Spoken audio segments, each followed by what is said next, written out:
Yahudiyet peygamberi yapmış ki bu ilahe. O mesela Yahudi dilinin isabet edilmesi şart edilir. O böyle ba'duhum evlâhu ba'din kadar böyle evlu seyahat. Kadar ayet-i kerimeler kadar.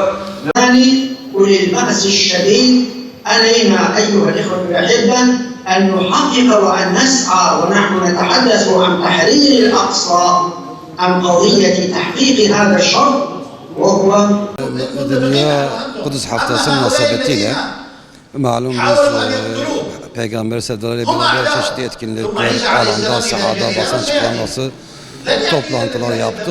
Bugünkü ise Müslüman Alimleri Birliği, Dünya Müslüman Alimleri Birliği, Peygamber sevdaları ve İttihad-ül Ulema, bunun yanında Salah var, bunun Heyet-ül Ulema-ül Filistin var. Bunlarla beraber bir ulemai toplantı, yani alimlere has özel bir toplantı yaptık. Dünyanın çeşitli ülkelerinde Müslüman alimlere katıldılar ve buradaki ortak nokta, ortak kanaat, Kudüs bir ırkın mekanı değildir, bir ırkın icancı değildir. Belki Kudüs Müslümanların ortak değeridir ve itikadi bir meseledir. İnanca taalluk eden bir mesele olduğu için herkes bunu vurguladı.